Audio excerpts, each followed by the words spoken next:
Hello, so today I'm going to show you guys how to make this really cool crocheted slipper slash flip-flop out of some basic flip-flops. So what you're going to need for this project is a crochet hook size 6mm, some scissors, a little hooked like needle, I'll tell you about that glove in a little bit, and some bulky yarn. And so for this project I had some leftover yarn from something else that I worked on eons ago, and that little ball there is really all you're going to need to make one shoe, so you don't need a lot of yarn. Okay, I think this one is called, let me find the packet. This is Charisma from Loops and Threads. This is a 5 bulky yarn, so it's gonna allow the slipper to be really cozy on your foot. So we're gonna go ahead and get started with the project. You're gonna start with a slip knot, and here I'll show you how to do a slip knot. And if you have any questions about how to do a slip knot, I'll leave a link in the video to show you how to do it if you don't catch on here. So this is a really easy, beginner friendly project, and the hardest part to this is going to be attaching the crocheted fabric to the sole of the flip-flop. So we're going to create this for a size 8 to 10 foot. So we're going to make a chain of 13 plus 1 for a total of 14. So you're going to make a foundation chain of 14. Now, if you're making this for yourself and you know that you have a wider foot, go ahead and make it a size, make a chain of 15. That's going to allow for there to be a little bit more room between the flip-flop and the crocheted material. Okay, so once you have your foundation chain complete, we're going to go ahead and create a single crochet stitch into the first stitch from the hook. So here I'm showing you that there. I hope you can see it. I tried to stay in camera. Okay, so go ahead and make yourself a single crochet. Just kind of follow along there. If you don't know how to do a single crochet, I'm going to link in the video a video on how to do a single crochet, but I think you can catch it here. I'm going to do it a few times slowly so that you can see what I'm doing. So just going to work down the chain, putting a single crochet stitch into every one of the holes or the spaces on the foundation chain. So insert the hook, see there, yarn over. So you're going to insert the chain and then pull up a loop. So just like how I'm showing you there. Then yarn over and then pull through. Okay, and I've sped it up here a little bit because I think you can get a single crochet, and if you can't, please check that video out that I'm linking here now. Okay, and just keep working all the way down the row.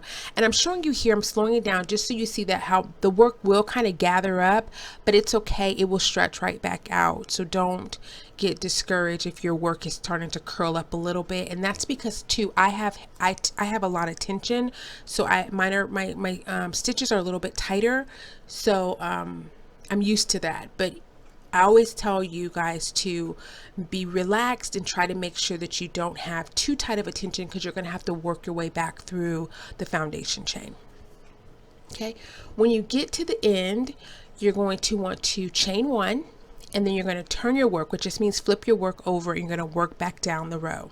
Okay, you're going to do a single crochet in that first space. That's, you see the hook and there's a space right there, that's where you're going to put your crochet hook. So slow that down if you don't get it, because that's important to just make sure that your rows stay even.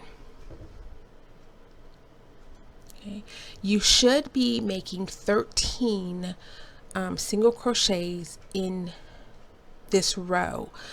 So if you want to count as you're making them, that's fine. If you want to wait to the end and then count, you can do that too. But the main thing is you just want to be consistent. I had 13 plus the one plus the chain, so that made a total of 14.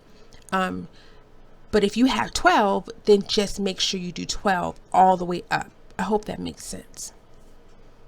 So there you are. Okay. I'm going to count. You see how I wish I would have made that closer so you guys could see what I'm counting, but I'm basically just counting to make sure that I have, you know, what number I have in that row so that I can keep that number throughout the entire width of this crochet fabric. Okay, and just keep going. You're going to keep going until you get, I think I did 11 rows. I did 11 rows. So you want to keep going until you have 11 rows.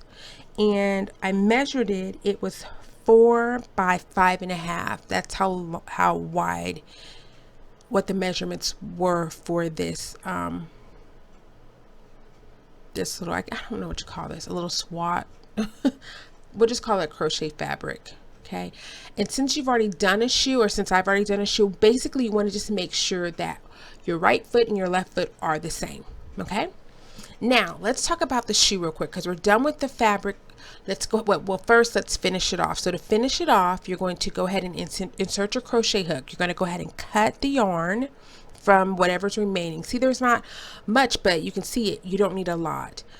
Go ahead and cut the yarn, and then you're going to act like you're going to make another crochet, but you're going to pull that all the way through, and that it knocks off the project for you. Okay.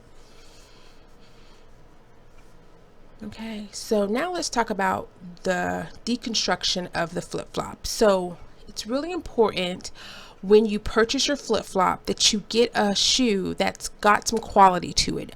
I'm not saying you can't get a inexpensive flip-flop. You just want to make sure that it's quality. I purchased one from Walmart and it was not good quality. So 98 cents was not good quality. However, these shoes right here I got from JCPenney's and they were $1.99. So it wasn't that, you know, they're still cheaper shoes. They just happen to be on sale. We're looking for quality because when you start sewing the crochet fabric to the shoe, you want to make sure that the needle and everything doesn't tear through the sole.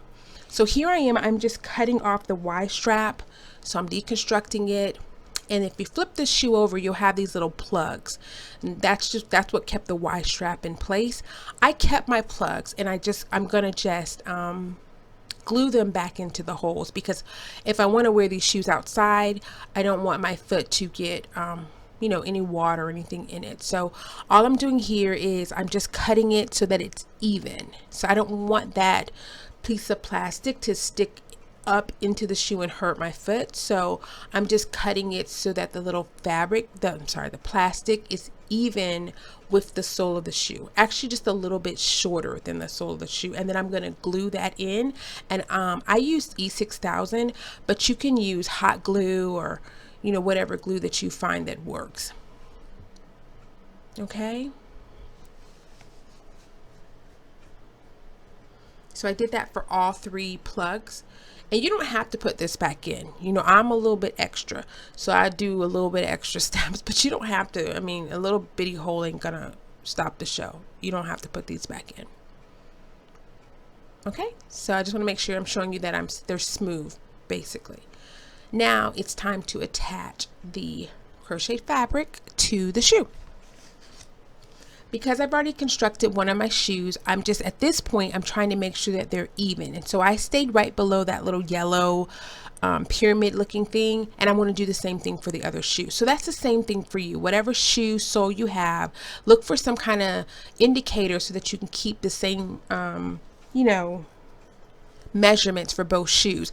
That little hole, that's another good measurement. Just kind of make it go right above the hole, and that's another, and you know, good way for you to be able to do both shoes the same way.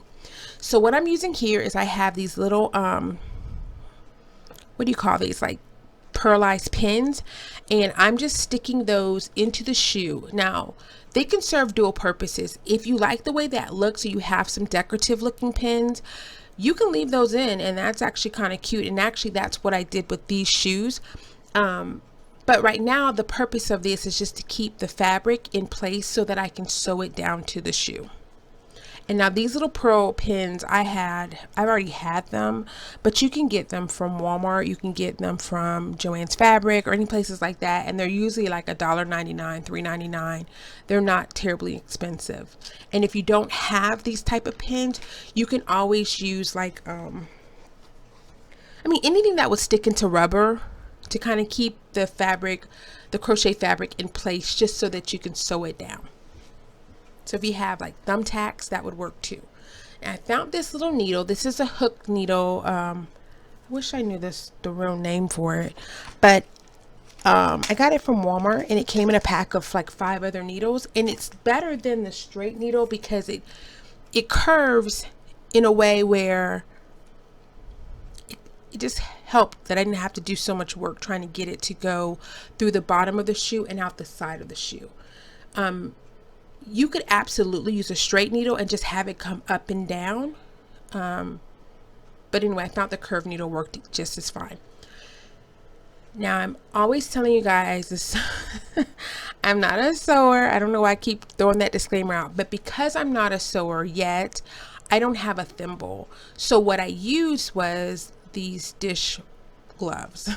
They're silicone, and they have like that little, rubbery stuff on them. So it allowed me to use this needle without it slipping. So that was just me being, I guess, too lazy, too cheap to go buy a thimble, which I'm sure are not expensive, but this is what I had and this is what I used.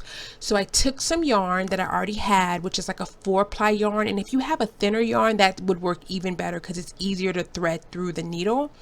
But I made this 4-ply yarn work, and that's what I used as my thread, like my sewing thread. So I'm just sewing the shoe, sewing the crochet fabric to the sole of the shoe. So like I said before, this is really the most complicated part of the project, and it's really not that complicated. Once you get your groove, you can whip this through. I think it took me like 3 to 5 minutes on each shoe once I figured out how to get it in the sole, and then I wanted to just kind of keep it consistent in terms of the spacing.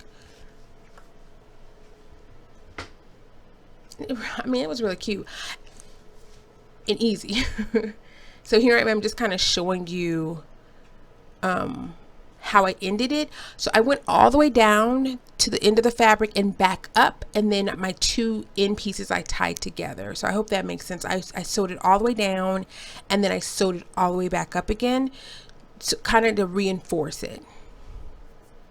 And then I'm just going to cut off the extra yarn, and you'll do that for both of your shoes.